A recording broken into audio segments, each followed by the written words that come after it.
Estamos hoy también con Marcelo Bullo, que hace el prólogo. Desgraciadamente Pablo González no pudo venir porque en este horario da clases en la facultad. Como algunos saben, este es el primer evento de nuestra Asociación Civil Causa Argentina.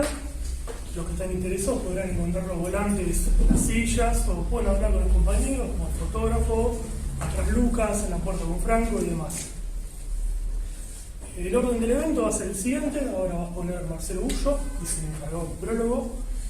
Un prólogo que creemos muy honesto políticamente, quizás políticamente incorrecto, pero políticamente realista y honesto. Pedimos por favor en este aspecto que tratemos de interrumpir y dejemos para el final las preguntas y demás, ¿sí? Luego cerrará el evento el autor del libro, Jorge Rulli. Vas a presentar por ende a Marcelo Bullo. El mismo es un académico, analista y consultor de relaciones internacionales. Es regionalmente reconocido por ser el creador de la teoría de la información fundante. Fue discípulo del politólogo brasileño Erujo Aribe y el sociólogo y teólogo uruguayo Alberto Metol Ferrer. Ha publicado numerosos libros analizando las teorías de las relaciones internacionales y la construcción del poder de las naciones, entre ellos la insurrección fundante, insurrección y desarrollo y relaciones internacionales, una teoría crítica desde la periferia sudamericana. Estos tres forman parte de lo que podríamos llamar, al menos nosotros le decimos de causa, no sé si nos permite el autor, la trilogía de la insubordinación, libros que recomendamos enfáticamente leer para dar la batalla cultural real que se tiene que dar, que queremos nosotros contra el neoliberalismo, y evitar esa batalla que nos digan actualmente entre el neoliberalismo de derecha y de izquierda. Sin más, lo dejo con Marcelo Bullo.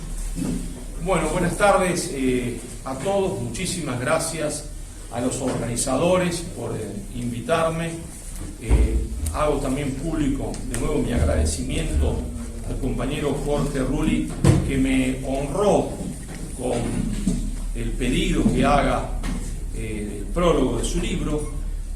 Un día cuando nos conocimos en la CGT me pidió y yo le dije que con todo gusto iba a hacer el prólogo del libro, ¿no es cierto? Independientemente que no había leído todavía el libro, para mí era un honor hacer un prólogo a un héroe de la resistencia peronista.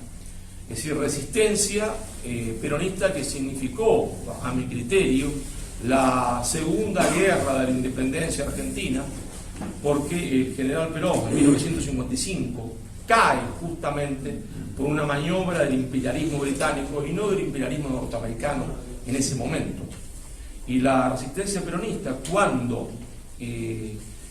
todo estaba perdido, se pone de pie para resistir, se entiende, los gobiernos oligárquicos, cuando no había nada que ganar, es decir, cuando ser peronista era todo para perder, Es decir, el pueblo peronista, al cual se lo acusó siempre de ser peronista por haber recibido dádivas de Perón, demostró en ese momento que cuando ser peronista era ir preso, cuando ser peronista o sentirse peronista, porque eso decía el decreto, que ni siquiera los soviéticos habían atrevido a hacer la Unión Soviética, estaba prohibido pensar y sentir como peronistas. Ahí el pueblo argentino, de pie, cuando no tenía nada que recibir, cuando ser peronista era todo en contra, porque uno lo llevaba a la cárcel o a la muerte, el pueblo argentino luchó por el retorno de Perón. Y Jorge Rulli fue uno de los héroes de esa resistencia peronista. Pero claro, nosotros estamos en un momento histórico donde a mi entender, ¿no es cierto? A mi entender, no caben ya medias tintas, no podemos hablar con medias tintas, no podemos hablar con sobreentendidos, no podemos no mentir, porque nunca hay que mentir, sino que no podemos no decir toda la verdad, porque las circunstancias son agónicas, ¿está? En agonía mortal, el peronismo ha recibido 2 puñaladas metafísicas y está agonizando. Permítanme ustedes entonces hacer un poquito de historia, porque si bien los jóvenes a veces no les gusta hacer historia, sin historia no se entiende nada, ¿está? La historia lo que permite explicar el presente, pero también permite, ¿no es cierto?, cambiar el futuro. Ustedes dirán, ¿cómo la historia permite cambiar el futuro? ¿Sí? Yo entiendo, Marcelo, que la historia explique el presente y el pasado, Pero cambia el futuro, claro. La historia cambia el futuro. De ahí que todos quieren que no se hable de historia o tergiversan la historia. Cambia la historia. ¿Por qué? Porque si yo sé, es decir, si un médico me pregunta, Marcelo, ¿de qué murió, se entiende, su papá? Y mi papá murió de alta presión, reventó y se murió por un ataque de alta presión y el corazón. Y Marcelo, ¿de qué murió, se entiende, su abuelo? Lo mismo. Y su bisabuelo igual, su tatarabuelo igual. Mire, Marcelo, usted está condenado, si sigue comiendo como está comiendo, si sigue chupando como está chupando, si sigue sin hacer ejercicio, porque está todo el día dando clase, a morir como su papá. Ya sabemos que ese es su destino. Ahora, si usted hace ejercicio, deja de comer como un jíbaro, deja de comer, se entiende, grasa como todo, por ahí se salva. Es decir, la historia permite cambiar el futuro. Por eso la pelea por la historia es la gran pelea. Porque la pelea por la historia no es una pelea por el pasado, sino que es una pelea por el futuro. Quien controla la historia, controla el futuro. Por eso los liberales y los marxistas siempre quieren falsificar la historia. Por eso los liberales dicen, no hay que hablar de historia. Decía Grondona, dejemos de hablar de historia. Hay que cerrar las heridas, no se habla más de historia. No. Si no se habla más de historia, el futuro ya está escrito, es el que vos querés porque vos escribiste la historia. Yo tengo la obligación de hablar de historia para poder cambiar la historia, el futuro que vos ya escribiste. En ese tema que es la historia, la dictadura de lo políticamente correcto impuso la falsa idea de la existencia de tres peronismos. Idea fuerza que fue admitida también por los propios peronistas. La existencia de tres peronismos donde, ¿no es cierto?, el tercer peronismo vendría a ser una especie de cosa bochornosa, de un mamarracho histórico, de algo vergonzoso, del cual nos tendríamos que avergonzar.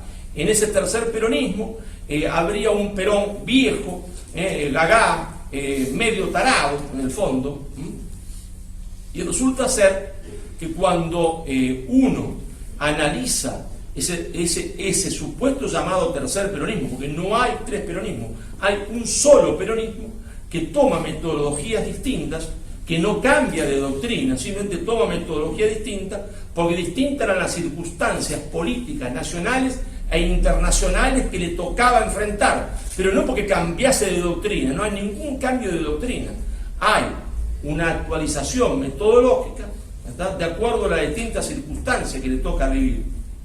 Entonces, en ese tercer peronismo, ¿no es cierto?, Perón aparece como un Perón disminuido, está como un Perón disminuido, o como un Perón especie de monstruo, donde se revela su verdadero rostro. Es decir, en esa versión hay un primer, ¿no es cierto?, peronismo, que es hasta la muerte de Eva Perón, entonces donde el monstruo está contenido, se entiende, por Eva Perón. La dulzura de Eva hace que el monstruo, ¿no es cierto?, no salga a la luz el monstruo.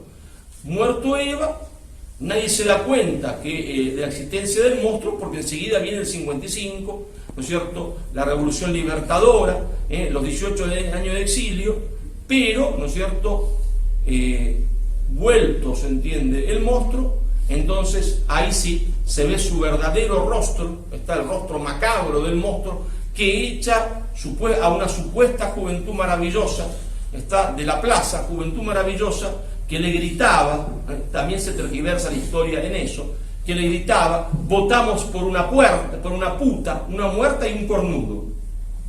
Votamos por una puta, una muerta y un cornudo, le gritaban a Perón. Y Perón, con esa sabiduría extraordinaria que tienen solamente los grandes conductores, dice dos cosas conceptualmente, dice muchas más cosas, pero conceptualmente, ¿qué dice? Dice, sus jefes son mercenarios pagados por el extranjero. Sus jefes son mercenarios pagados por el extranjero, es decir, traidores, mercenarios, ¿no?, agentes del extranjero. Y después dice, ustedes, muchachos, son unos imberbes. Es el mayor insulto que le dice a un hombre que lo han acusado de cornudo, ¿está?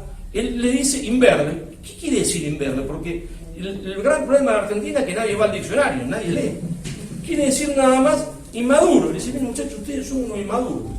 son tan estúpidos, tan inmaduros, que no se dan cuenta que si esperasen un poquito, sin decirme nada, se quedan con el movimiento, porque yo me voy a morir dentro de poco, porque son tan inmaduros, lo que los lleva a una soberbia absoluta que ni siquiera se dan cuenta de eso. Entonces le dice, inmaduros, ¿verdad? Pero ese Perón, al cual en las dos versiones del tercer Perón, o es un Perón disminuido, o es un monstruo. Sin embargo, cuando nosotros miramos la historia sin anteojeras, con los datos objetivos, vemos que es el Perón mejor de todos. Es el Perón que realiza la última reactualización doctrinaria.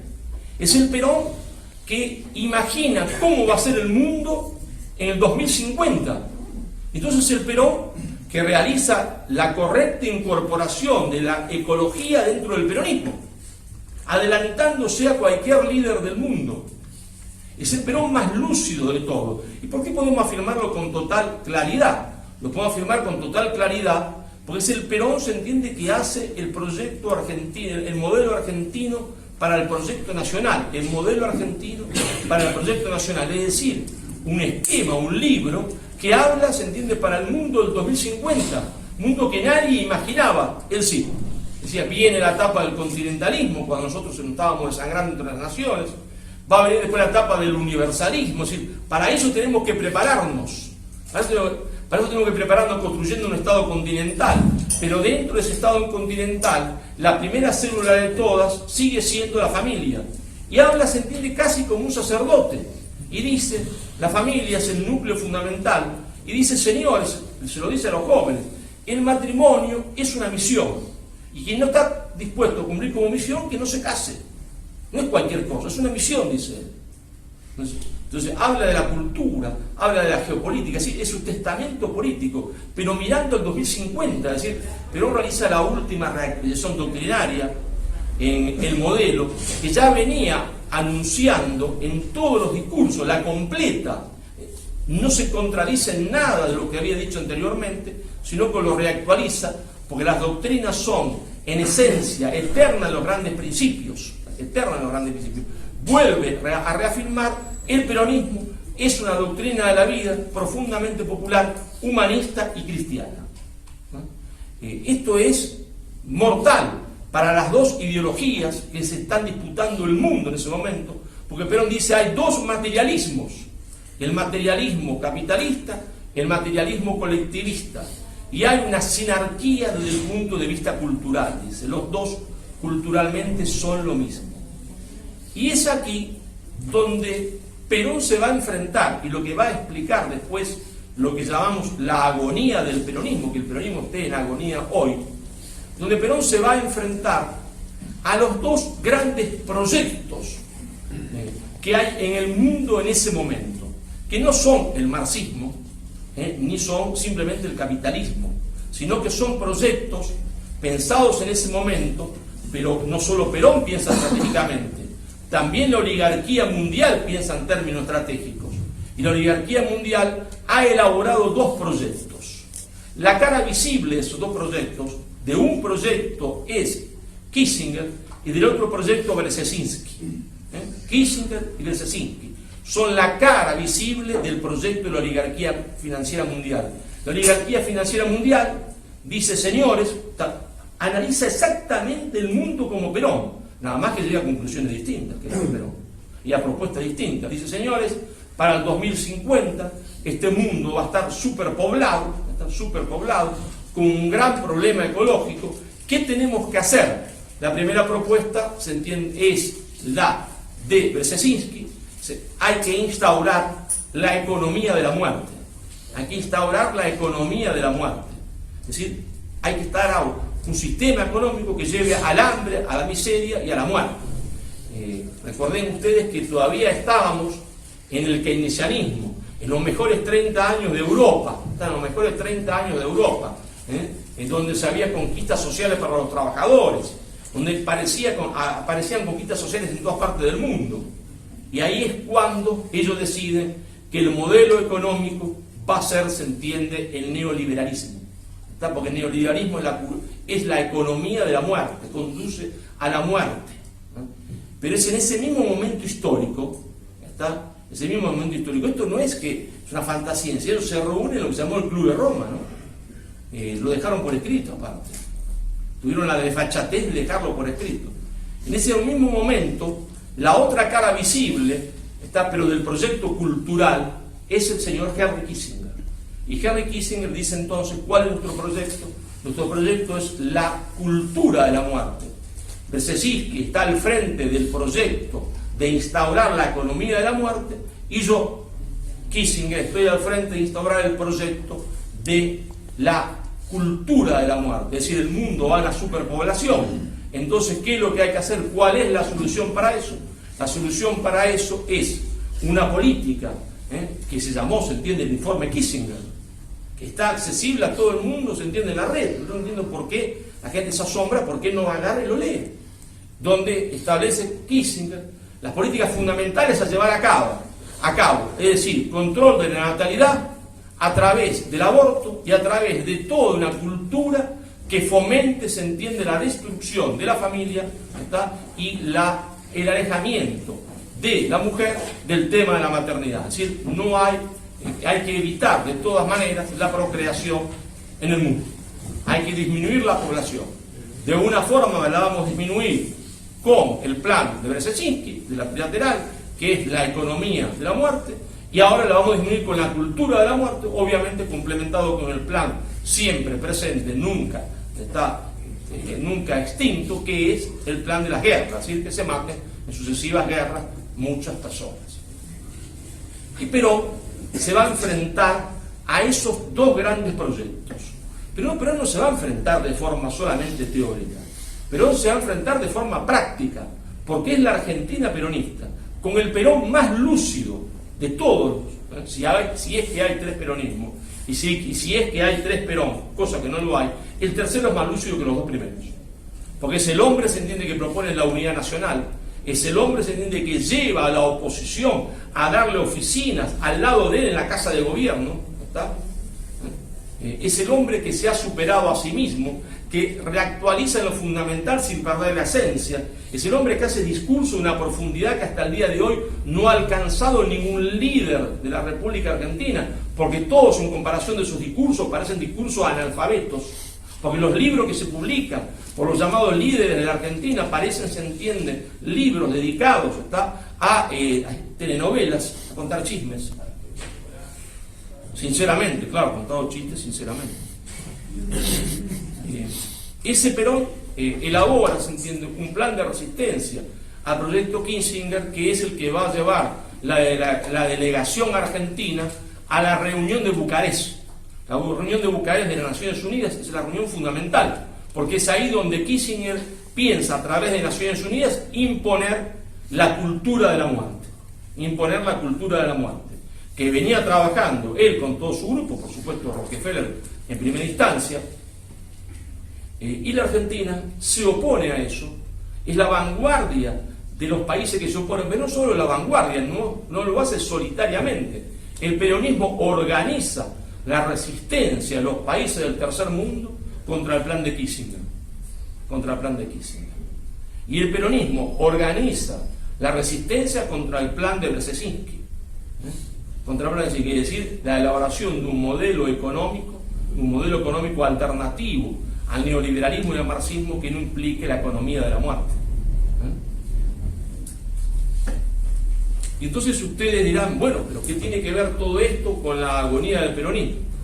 Tiene que ver porque nosotros no lo sabíamos, qué es lo que se iba a producir tras la muerte de Perón y tras, ¿no es cierto?, el golpe de Estado de 1976, que Perón ya había anticipado y había dicho que de producirse otro golpe de Estado sería de tal naturaleza que la Argentina que surgiría de ahí sería una Argentina colonial y la democracia que surgiría de ese proceso sería una democracia colonial, dice Perón. Y entonces tenemos dos momentos claves que llevan a la agonía del peronismo. Dos momentos claves. Ustedes saben que Perón decía, la historia es una serie de instantes decisivos, decía Perón. Una serie de instantes decisivos, no de procesos, como hablan muchos compañeros peronistas tomando el marxismo, pero que ellos dicen ser peronistas pero toman las categorías de análisis marxista. Una serie de instantes decisivos, no del proceso, una serie de instantes decisivos. Ese instante decisivo, el primer instante decisivo que provoca la agonía del peronismo, es cuando, después de la hiperinflación, la primera, la asunción de Menem, y la segunda, Carlos Saúl Menem, ¿cierto? Carlos Saúl Menem adopta finalmente, ¿cierto?, el proyecto económico de Brzezinski, es decir, el neoliberalismo, la economía de la muerte. Cuando Carlos Saúl Menem toma el proyecto del neoliberalismo, lo hace suyo, es decir, el peronismo que había nacido como alternativa a todo eso, como oposición a eso, ¿está? El peronismo mismo toma, se entiende, todas las medidas económicas propuestas por el enemigo, la hace propia y las ejecuta en el gobierno, en nombre de Perón. En nombre de Perón. En ese momento, Carlos Saúl Menem abandona el peronismo, ¿no? Se va del peronismo. Pero yéndose del peronismo se queda con el peronismo, porque él es la figura central en ese momento del peronismo. Si yéndose doctrinariamente del peronismo, se queda momentáneamente con la estructura partidaria del peronismo. Y abandona el peronismo. Y ahí se produce la primera puñalada metafísica mortal al peronismo. Y el peronismo recibiría una segunda puñalada metafísica, que explica, se entiende, su agonía actual. La segunda puñalada metafísica se produce cuando la senadora Cristina Fernández de Kirchner, ¿no?, en el Senado de la Nación, en una noche fría del Senado de la Nación, una noche fría de la Ciudad de Buenos Aires, adopta como proyecto cultural el proyecto cultural de Kissinger. Cuando ella adopta el proyecto cultural de Kissinger, cuando ella adopta la cultura de la muerte, cuando ella vota a favor del aborto, está adoptando el paquete completo que había elaborado Kissinger, todas las medidas exactas del proyecto Kissinger, ¿está?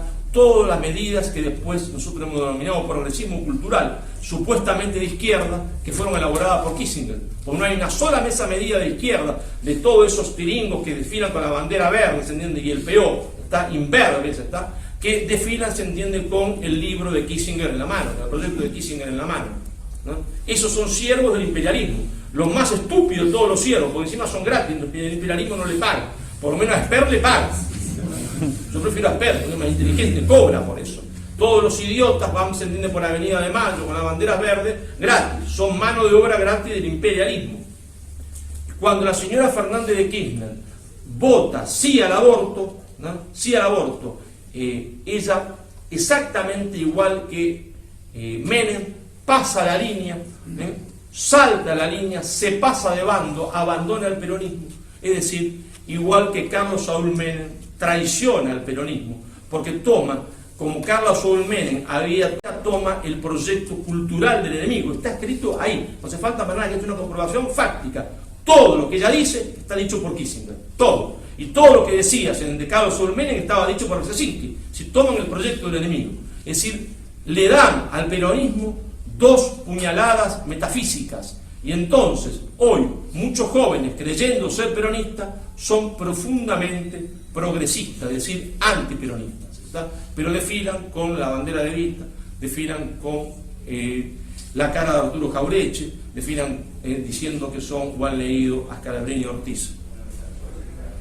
Esas dos puñaladas metafísicas que recibe el peronismo es lo que provoca, se entiende, la agonía que está viviendo hoy, pero una agonía dulce porque es como un herido de dos puñaladas que ha, ¿no es cierto?, ingerido opio, está como dormido, está como dormido, al punto tal, está como dormido, que su candidato a presidente le dice que a mí me formó más Bob Milan que Perón. Y no hay un solo tipo con huevos en la Argentina, uno solo, que salga a decirle: usted es un hijo de puta, porque usted le está faltando respeto a Perón. Usted puede decir eso, si usted tiene todo el derecho de decirlo del mundo, porque usted puede haber formado más Bob Milan que Perón, y es verdad, usted le formó más ese señor de Perón, pero usted no tiene derecho a ser candidato peronista diciendo eso.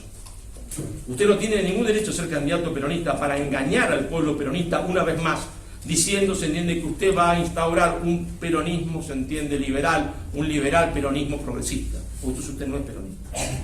Pero ese señor lo puso la señora Cristina Fernández de Kirchner.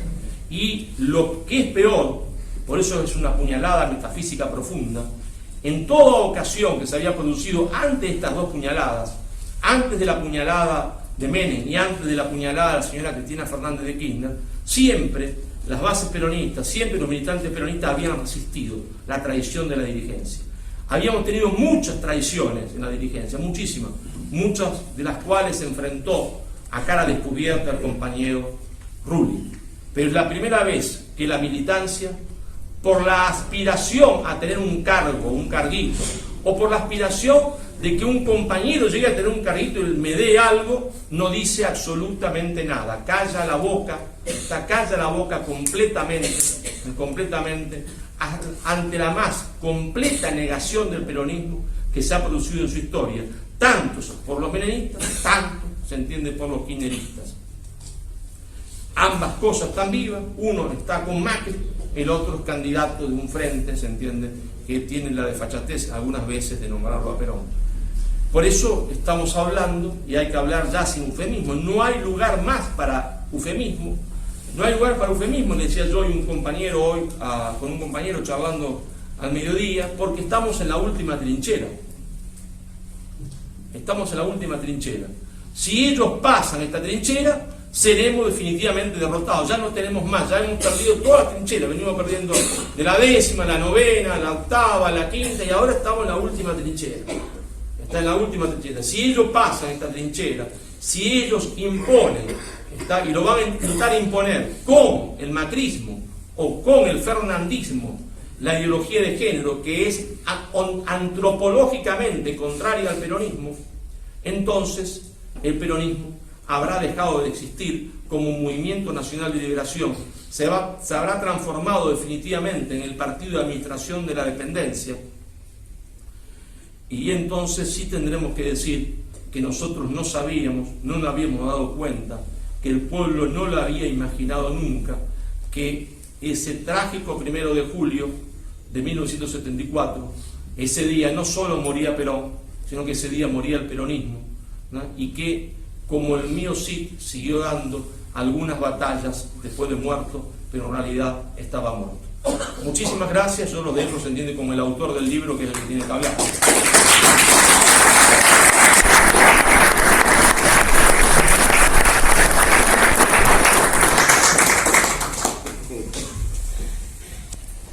Bueno, ahora pasará a hablar Jorge Eduardo Rulli, el autor de la Agonía del Peronismo.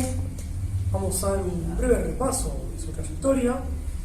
Él es dirigente de la primera Juventud Peronista Resistente, tenía 15 años cuando decidió sumarse a la resistencia peronista para luchar en las calles de Buenos Aires por el regreso de Juan Domingo Perón. También es experto en desarrollo sustentable y uno de los fundadores del grupo de reflexión rural que inició en Argentina la lucha con los transgénicos. Fue el coautor de diversos libros, tales como Transgénicos y Fracaso del modelo agropecuario. Van a aclarar que para nosotros es un fuerte honor que un héroe de la resistencia peronista como Jorge Rulli de nuestro primer evento, un héroe que sigue batallando, creemos nosotros, por el nacionalismo cultural. Hoy, entre tanto, ya ni siquiera izquierdas ni derechas, ya es neoliberalismo, ya lo dicen los candidatos, ya a cara descubierta, por lo cual, por un lado, celebramos la verdad que ese día que el progresismo es un liberalismo de izquierda, y por otro lado, como bien mencionó Marcelo, esperamos que esto haga despertar a varios para que nos demos cuenta que debemos volver a una verdadera resistencia peronista, por decirlo así, por una resistencia por Argentina, ¿no? Bueno, lo dejamos con Jorge Eduardo Rulli. Buenas tardes, compañeros. Yo quisiera expresar mi reconocimiento por el hecho de que hayan venido hasta aquí en una noche fría como esta. Hay un aire muy particular en estos días de pena y de conmoción, ¿no? Porque estamos asistiendo a momentos terribles de nuestra historia. Ojalá que haya un amanecer, como siempre estuvimos convencidos que después de la noche amanecía. particularmente terrible. Yo venía aquí en el tren Sarmiento y se sentaron atrás, primero en el pasillo, dos de estas personas que acostumbran a hablar de política fuerte para que remedan las cosas que hacíamos antes. Ahora todo es un esperpento de lo que fue, ¿no? Y todo el material del que hablaban tenía relación con C5N, ¿no? Porque parece que la pelea es una pelea de canales de televisión. Es raro, ¿no? Yo venía con mucho dolor también, pero tratando de comprender, de analizar, ¿no? Como ser un observador de lo que decían, ¿no? Y convencido de que en ellos el peronismo no latía, no había nada de peronismo, no tenía nada que ver, era otra cosa, ¿no? Era lo que viene es una confrontación con odio contra Macri,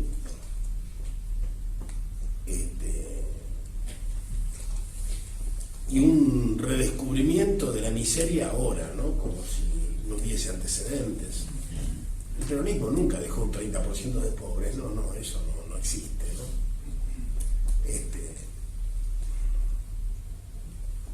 Y venía pensando en ustedes y en lo que yo tenía que decir, y la verdad que no encontré nada que decir. Así que estoy improvisando. Pero realmente da pena escuchar estos militantes, ¿no? Da pena porque el espíritu revolucionario se perdió. Y yo venía imaginando cómo habrán sido las primeras elecciones, ¿no? Las primeras, después de la revolución del 17 de octubre, vamos a un proceso electoral. Pero había una mística, había una esperanza, ¿no? Ahora parece que todo eso se ha perdido, ¿no? Y hay una vulgaridad en las palabras, en los conceptos. La idea misma de revolución se ha perdido totalmente. Yo en mis últimos escritos, en los últimos años, y en mis últimos dictados, porque ya no escribo, lo que hago es tratar de analizar los procesos que condujeron a esto, ¿no? A este final de fiesta. Procesos que, bueno, de los que a mí me parece que sería importante comprenderlo, tomar conciencia, porque cuando uno se equivoca es importante comprender por qué se equivoca, de lo contrario no hay capacidad de corregirse. Y nosotros, si no entendimos qué nos pasó, no podemos ni siquiera intentar recuperar el espíritu del movimiento nacional, aunque sea con otros nombres, con otros sustantivos. Entonces, y venía en el tren, porque a mí me pasan estas cosas, cuando vengo no hay casualidades, ¿no? Y me llama un compañero que era de los Demetrio, me dice: Rubí, te llamo, pero estoy en el tren. Sí, pero dice: te quiero contar que un grupo de compañeros nos hemos reunido y te queremos, y la idea que tenemos es formar otro partido. Otro partido, no es otro movimiento, es otro partido. Ah, qué bien. Formar otro partido, dice, y hacer una resistencia como la que hiciste vos y como la que luego hicimos nosotros. Entonces, qué bien, dame tiempo para pensarlo, le dije. Bueno, porque estoy en el tren, bueno. O sea, yo no hice la resistencia. Y la pequeña burguesía radicalizada tampoco hizo otra resistencia en el 71. Yo creo que no se entendió un pito de la historia y por eso es que no podemos cambiarla. Acá hubo un proceso de masas y hubo una historia que tiene que ver con la Revolución Nacional de la posguerra, que con nosotros viene desde antes de Yalta. Que no son muchos los movimientos de liberación que vienen desde antes de Yalta. El nacionalismo argelino sí viene desde antes de Yalta. Porque ya muchos combatientes de la Segunda Guerra en realidad ya trabajaban para el nacionalismo argelino. Pero todos los demás son posteriores, porque el proceso peronista fue tan importante que desató una serie de procesos similares a lo largo de América Latina, incluso en Chile, incluso con un personaje tan equívoco como Ibáñez, ¿no? Ni hablar de los orientales de Herrera, de los brasileños, de Getúlio, de toda esa corriente, ¿no? que ha prácticamente desaparecido. Y ese proceso que el peronismo de alguna manera lideró, sobre todo a través de esas famosas reuniones internacionales que convocamos y en las que tantos otros líderes fueron como alimentándose, ¿no? de un pensamiento continental latinoamericano. Incluso pasó, todos lo sabemos, con Fidel en la reunión de Bogotá.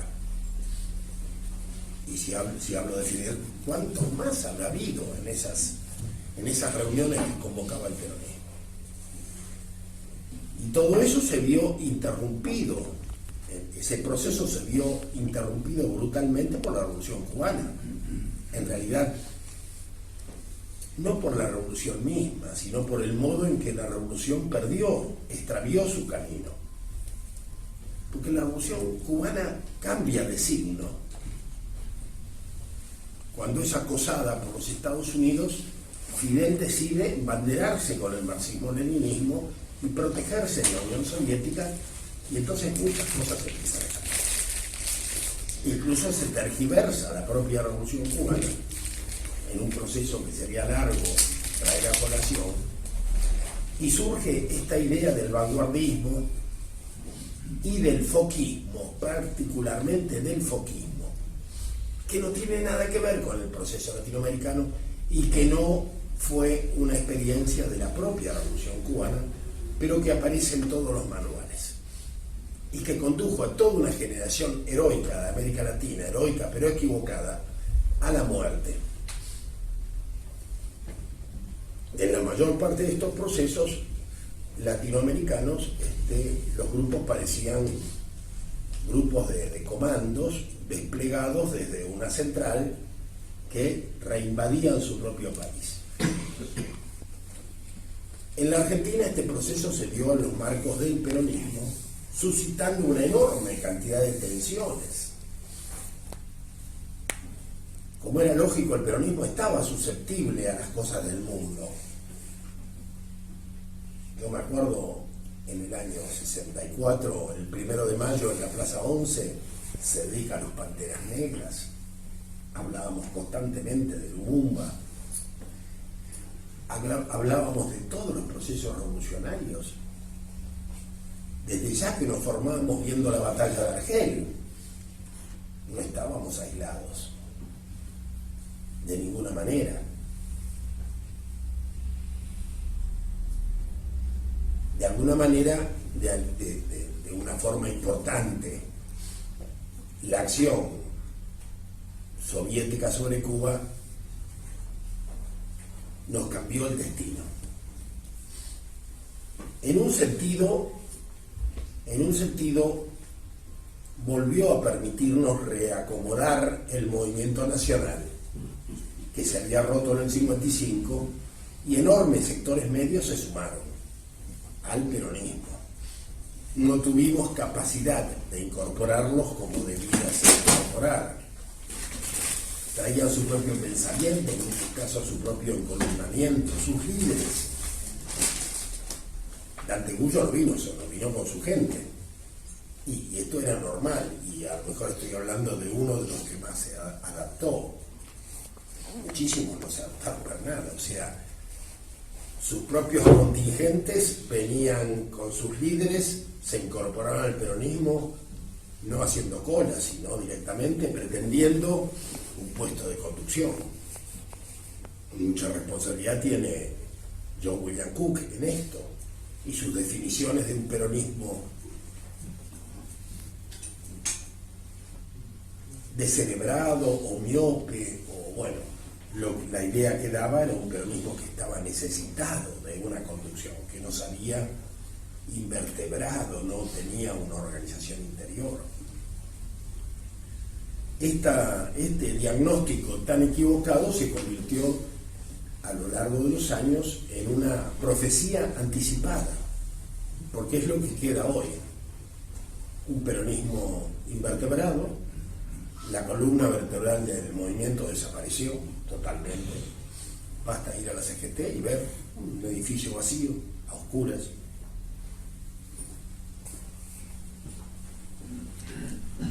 Miope para sus propias tradiciones. ¿Quién habla del legado? ¿Quién habla como Marcelo de los legados del líder? Del documento, ayer murió Yolanda Ortiz. Uno de sus más grandes méritos fue leer en el Pleno de las Naciones Unidas el documento de Perón a los pueblos del mundo. En el año en que se formó el PNUMA, que las Naciones Unidas formaron la Organización para el Medio Ambiente. Nadie lo recuerda.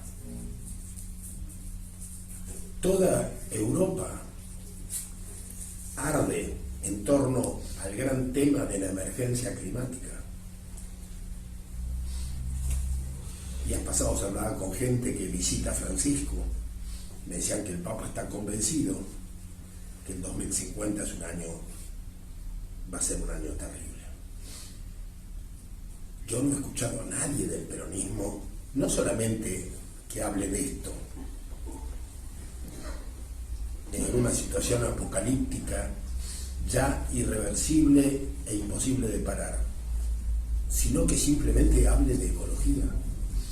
Podemos encontrar como rara avis algún dirigente municipal de los que se dice peronista que hable de comer sano, pero ninguno va más allá de comer sano, es una cuestión individual.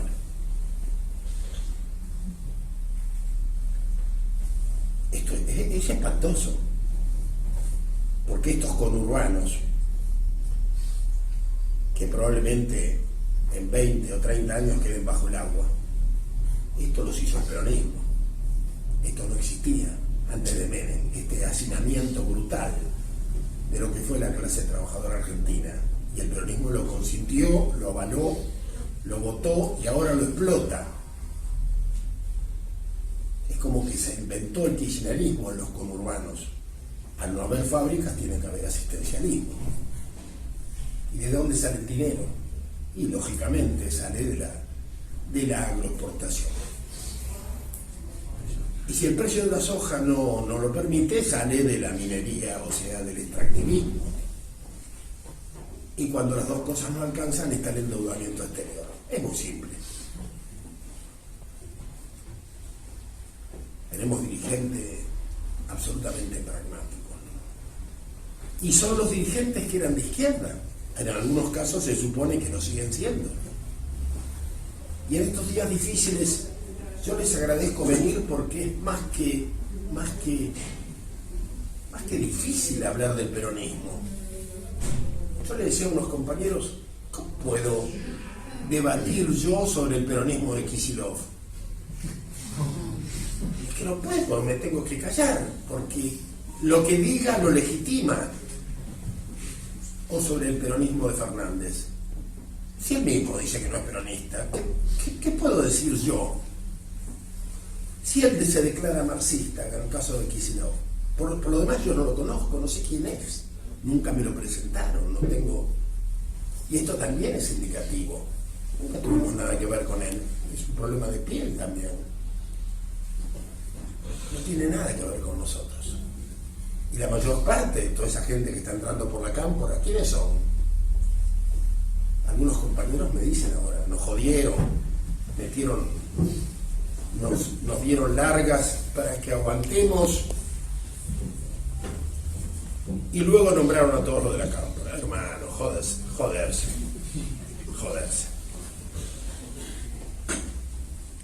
Podríamos estar horas hablando de estas situaciones telefónicas. Compañeros que me llaman, Rubuli, no te enojes. En la conversación con Cristina logré meter el tema de Rodolfo Cuyo. Yo no sabía qué decir, me enojo más todavía.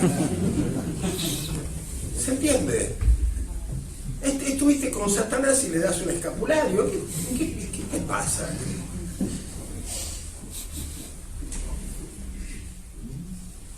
No sé, es como, no sé, será que dejé de entender la política. Pero, digamos, lo que es evidente es que todos los sueños que teníamos desaparecieron, ¿no? Nosotros éramos, qué sé yo, claro, es otra historia, ¿no? A mí me honra que esté. La compañera del Tuli está aquí en primera fila, es muy fuerte para mí. Yo no, la verdad que éramos guerreros sueltos, pendejos de 15 años, pero que peleábamos cada uno por la suya. Y desesperados por encontrar a otros en el 55. Era imposible, muy difícil era. ¿Quién te da bola cuando tenés 15 años? ¿No? Empecé por mis compañeros del colegio secundario y todos los que veníamos peleando como peronistas, los tangueros, mejor dicho, porque era tango y fostro. Ninguno de los tangueros se quiso enganchar conmigo. Me acuerdo que lo enganché a ver quién se enganchó. Pero era tan loco. Y empecé a trabajar solo, a hacer cosas, a incendiar comités, a hacer actividades y a circular periódicos como el Líder, el Lidercito, el 45 de Jaureche. Tantos periódicos que eran reprimidos y volvían a salir con otro nombre. Y después de los fusilamientos, en un momento dado, aparece Palabra Argentina, un periódico muy tosudo, difícil de acallar, y Palabra Argentina comienza a organizar la primera marcha del silencio, que se debía realizar a un año de las muertes.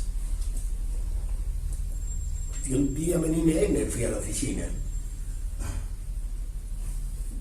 de Palabra Argentina. Y ahí lo conocí al Tuli. El Tuli era el que lo realizaba. Y bueno, ya no dejé de verlo. Hasta el final, ¿no? Años. Tantos, ya al final somos todos parientes. Muchos años pasaron, ¿no? Y así nos fuimos conociendo en la calle, ¿no? A veces porque uno te protegía de alguien que te atacaba por la espalda y ya, bueno.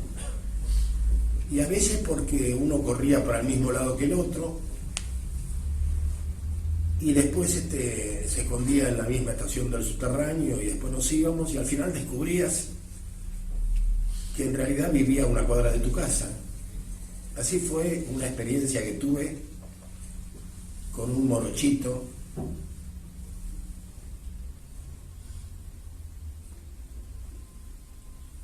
y descubrí que era de las cañitas, como yo. Y al otro día nos encontramos y formamos la Juventud Peronista de Palermo. Así. Él, la novia, un amigo y yo. Primera juventud que organizamos, inmediatamente decidimos sacar un periódico y al otro día yo ya noviaba con la hermana de él. Ya éramos familia. Qué maravilla, ¿no? 16 años.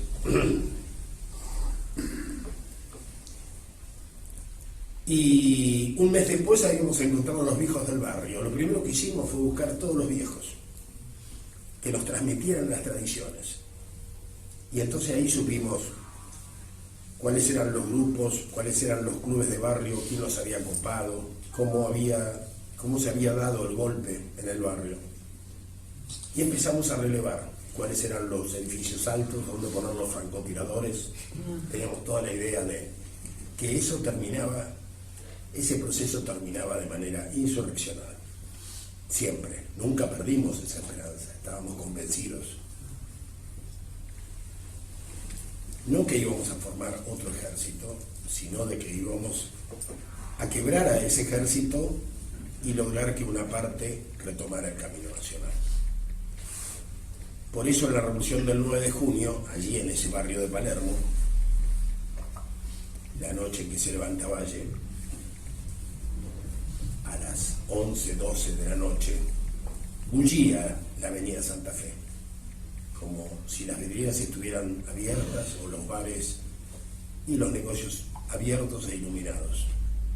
La gente iba y venía como si estuviera mirando vidrieras, pero estaban en realidad todos esperando el reparto de fusiles a lo largo de Plaza Italia y de Avenida Santa Fe.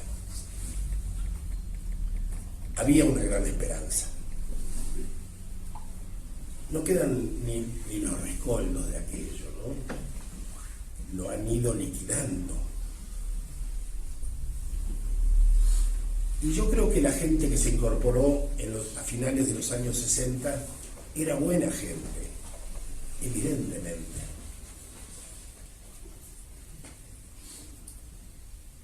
Yo me acuerdo de compañeros que llegaron desde el Partido Socialista cuando ya estábamos organizando la FAP, que me contaron su experiencia. Ellos se habían sumergido, el partido les ordenó sumergirse para formar un brazo armado. Y ellos lo hicieron. Y trabajaron durante mucho tiempo, juntando documentos, casas de seguridad. Mientras tanto veían que el partido se dividía. Una y otra vez se fragmentó totalmente.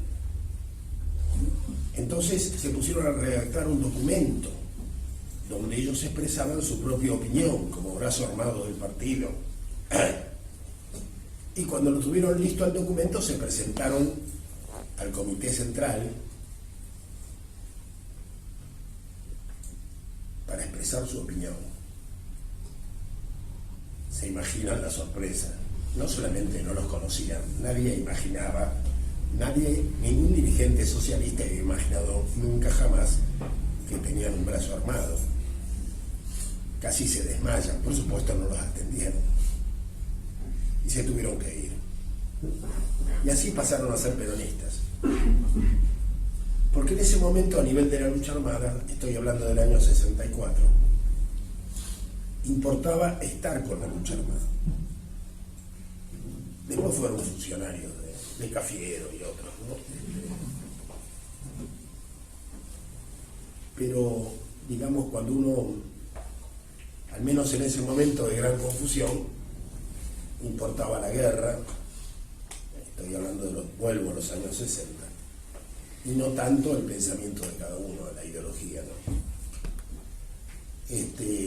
Pero a nivel movimiento, la enorme cantidad de grupos de este tipo que entraron funcionalmente en razón de un proyecto revolucionario y no de compartir los sentimientos profundos del peronismo, y que venían además de padres muy gorilas. En este caso, algunos de estos chicos me dijeron que en su familia, en Santiago del Estero, en algunas reuniones familiares, no faltó quien se preció de haberle cambiado el clima a la provincia. ¿Se imaginan?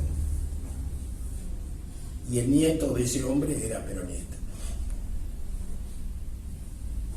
Era maravilloso, en cierto sentido, pero cuando hubo una incapacidad de incorporar a miles de estos jóvenes de sectores medios a un peronismo que les diera una razón y sobre todo una ubicación,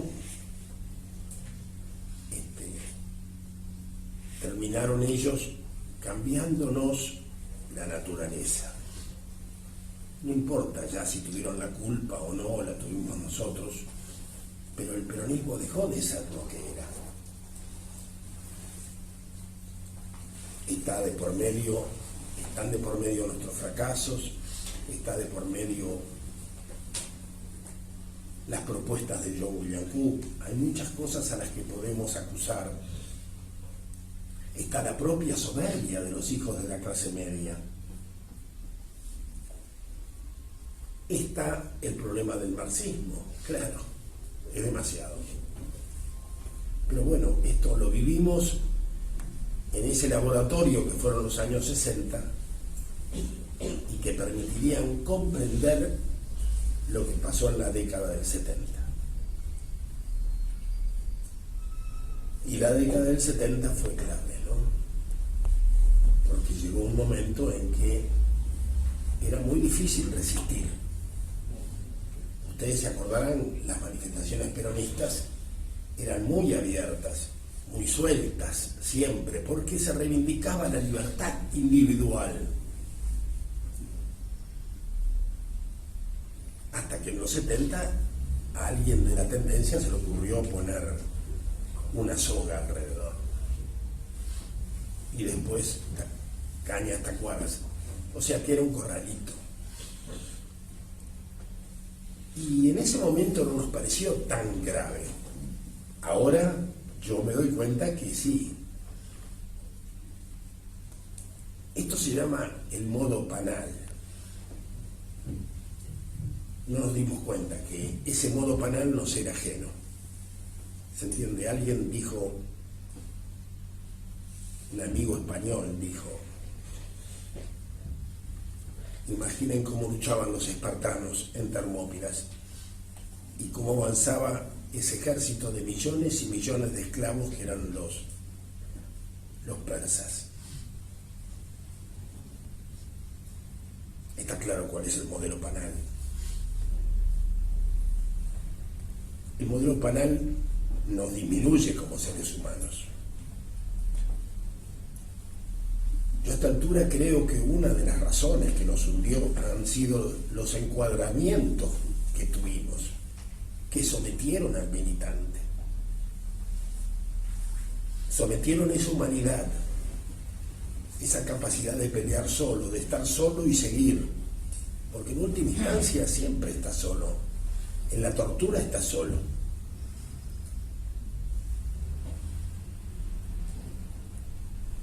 Y en la lucha estábamos solos, pero después dejamos de estarlo por diferentes razones, ¿no? Yo comentaba días pasados en la cárcel, en la U9, en algún patio conocí compañeros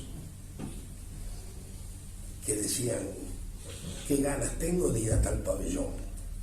Quisiera estar en tal pabellón, pero mirá que ese pabellón es más duro que este.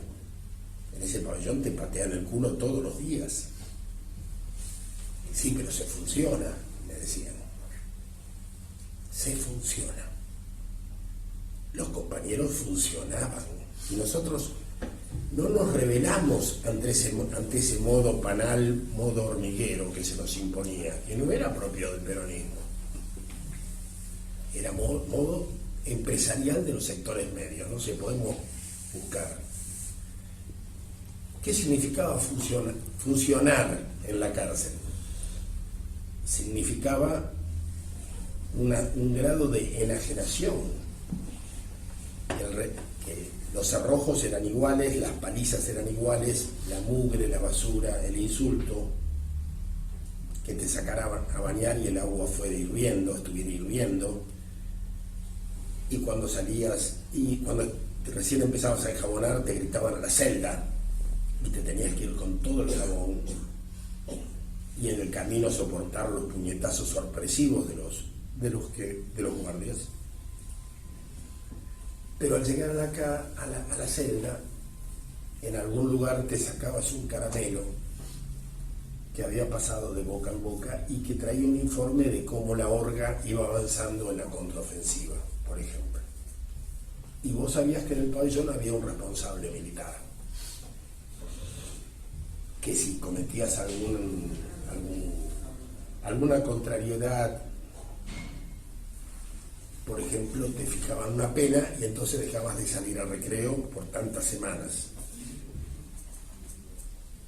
Y había gente que estaba feliz con eso porque sentía, pero aquí estoy de nuevo en la horga. Ahora funciono. No importa lo que me hagan, funciono. Y yo sentía, y yo recordaba las películas de los combatientes del FLN, cuando sacaban a uno y lo guillotinaban ¿Quién no vio esas películas?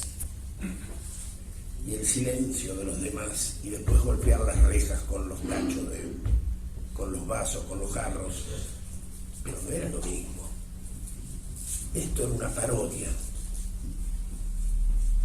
Así, en el 9 de junio también sacaban y fusilaban. Y cuando abrían la puerta, más de uno le rompió la cabeza al que abría con el banco de la celda en las eras. Y después resultó que no lo venían a sacar, sino que era el cura que le venía a avisar que no lo iban a matar, pero ya le había roto la cabeza. Decididos a pelear hasta el final. Pero bueno, uno pasa de lo heroico a lo ridículo, hay muy poco trecho, ¿no? Entonces el tema es que nosotros, bueno, ahora ¿cómo volver? ¿Desde dónde volver? Como dice este compañero de los 70, formemos otro partido. Como si el peronismo fuera un partido. Formemos las tres banderas de nuevo. Pero escuchábamos hoy la corrupción en la AFA y los últimos partidos de Tucumán. Y el peronismo con minúscula está implicado en toda la corrupción del fútbol argentino. Y yo decía, ya no es un problema solamente político, es gravísimo.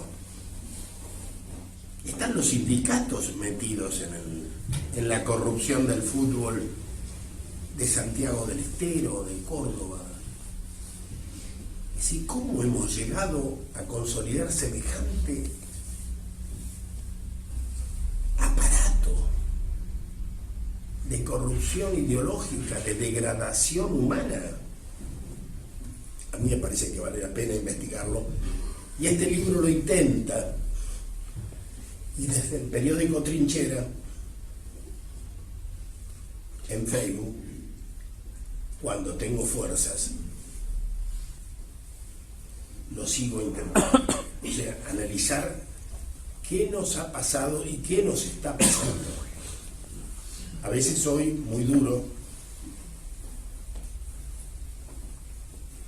Yo también creía alguna vez que la muerte de Bandor era justicia. La muerte de Klosterman me pareció una barbaridad innecesaria, propia de los aparatos armados que competían y que se habían habituado a manejar el tema de la muerte. El tema de Rucci me pareció monstruoso, dividió aguas, pero nunca lo consideré como una lucha de clases dentro del peronismo, donde directamente se disputó con la clase obrera liquidando sus líderes para darle otros líderes. Y por supuesto, la historia, el devenir de la historia, nos muestra las cosas que no supimos ver. Porque ahora no lo tenemos a Klosterman, ni a tantos otros, ni a Bandor, y tampoco lo tenemos al compañero Rucci. Pero lo tenemos a Pérsico. Y la gente come en el plato que Pérsico les da. Y a mí me duele mucho eso. Me duele profundamente, porque el primer derecho no es dar de comer, sino dejar comer. Y a la gente no se la dejó comer, porque Menem aplicó el plan de Bunge-Bor y millones de personas fueron trasladadas de manera forzada o semiforzada a los conurbanos de todo el país.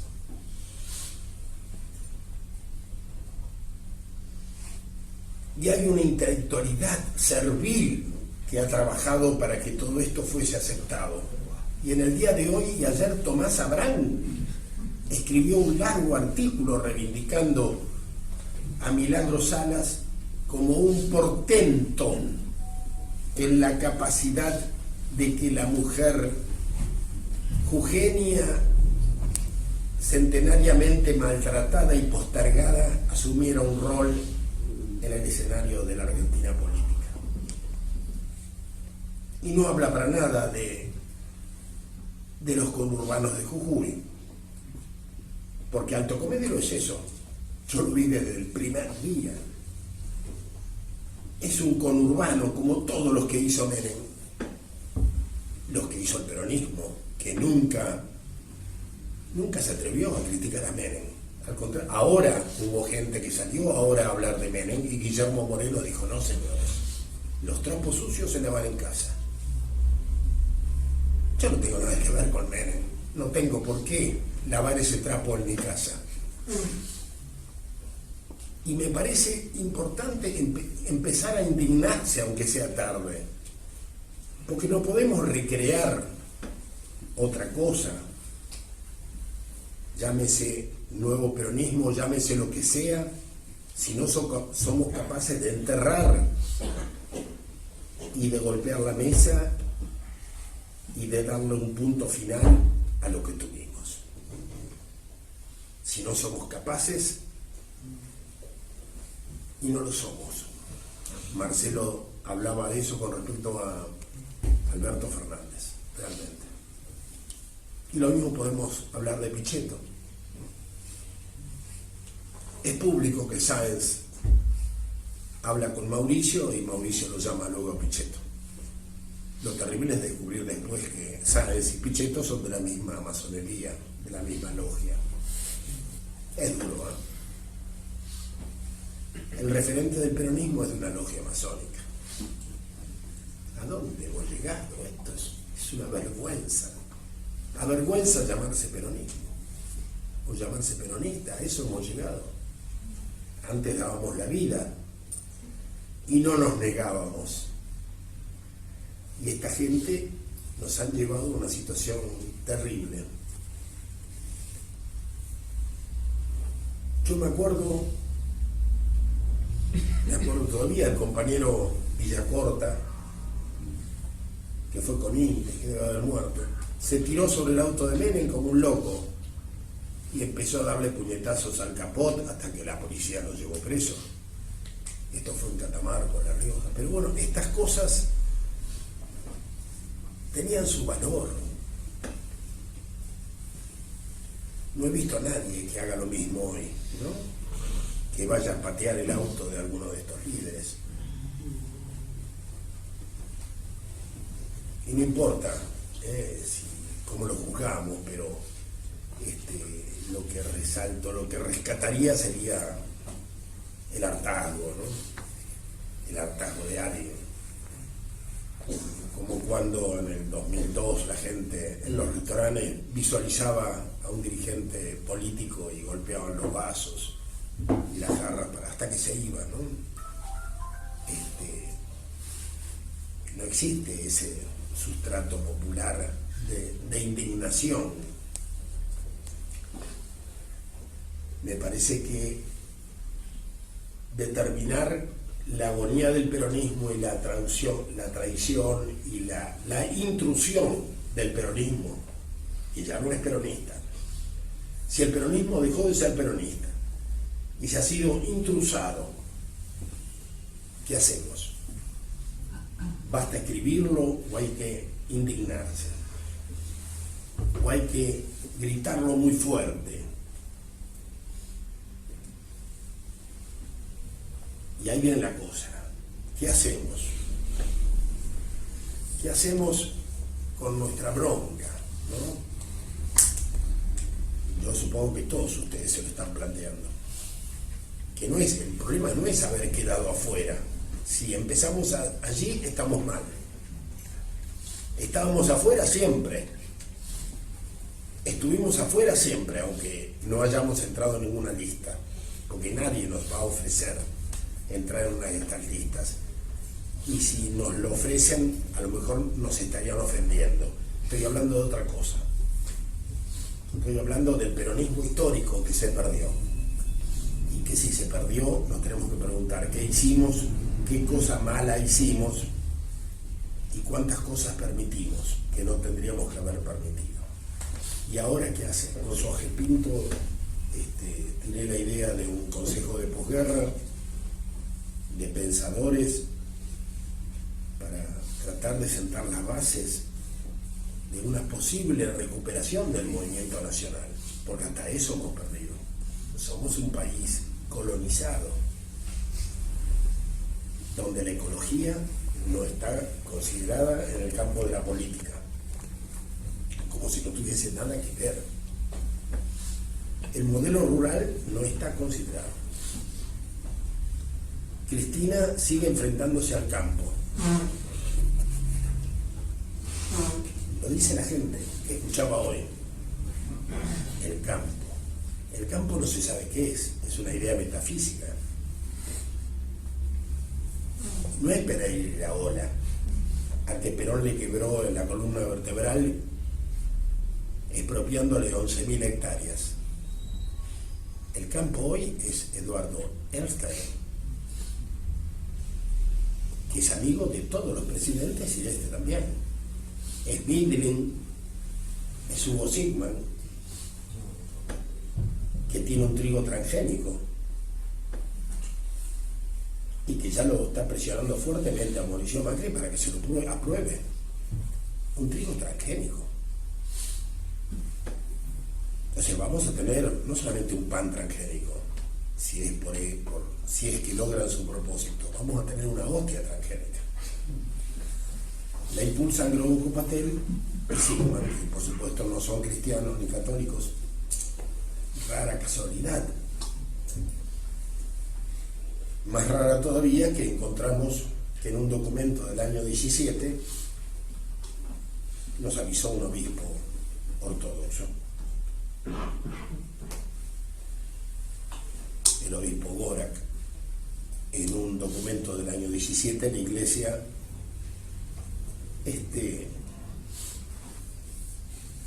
un documento del rito divino, la congregación del rito divino, es un dictamen contra las hostias para los celíacos que en realidad no tienen trigo y por lo tanto no son válidas.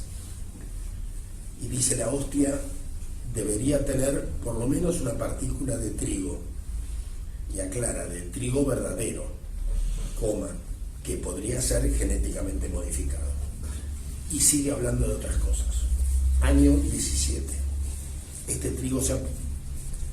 trigo salió a la aprobación, el intento de aprobación es del año 19. Qué maravilla, 2 años antes presentían que iba a haber un trigo transgénico. Además, en el 2004, Monsanto tuvo que guardar para siempre su trigo transgénico porque hubo un encuentro de países, organizaciones muy grandes de Europa de consumidores que dijeron: con el trigo no se metan. Y Monsanto celebró un acuerdo internacional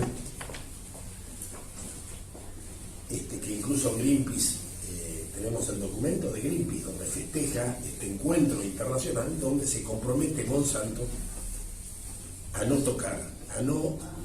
tocar genéticamente, a no manipular genéticamente el trigo. Año 2004. Ahora la Argentina tiene ahí en la gatera un trigo transgénico que según Mauricio Macri y el ministro de Agricultura no se puede aprobar porque Brasil no lo compraría. Una excusa muy pobre, ¿no? No hay excusas, no hay razones morales en este país, por supuesto somos un país colonial, pero tampoco hay una reacción de parte de la gente, ¿no? Del común y de los grupos políticos. Ningún candidato toca este tema. Y cuando hay tan grandes movilizaciones en Europa, la última más importante fue en Londres, durante una semana estuvo Londres casi paralizado, porque la gente demanda políticas para evitar la emergencia climática. Nosotros lo tenemos al rabino y debe estar todo bien, porque aquí no hay un candidato que mencione el tema.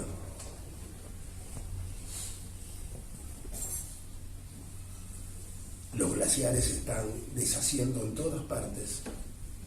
Los emigrados climáticos cada vez más invaden los países centrales.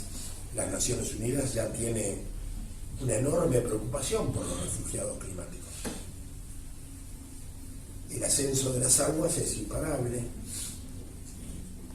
El deshielo de la Antártida se suma al deshielo del Ártico. ningún candidato se preocupa en la Argentina. Entonces yo siento que ya no solamente es un problema del peronismo, ¿no? Es como que el peronismo afectó a la Argentina de una manera tal que como país estamos perdiendo las posibilidades de sobrevivir. O sea, hemos perdido la trama espiritual que nos permitía ser nación. O sea, eso nos complica más, porque no solamente tendríamos que analizar qué nos pasó como peronistas y qué hacemos con el movimiento nacional, sino que ya es un problema de Argentina. Hemos contaminado a la Argentina, hemos arrastrado, hemos pasado nuestra metástasis a la Argentina misma. No es poco.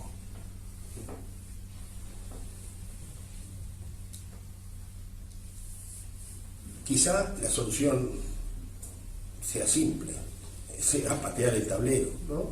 Es tan simple como patear el tablero, como se hizo en el año 43. Volver a decir patria sí, colonial, y juramentarnos en ese compromiso terrible de volver a tener una patria. Gracias.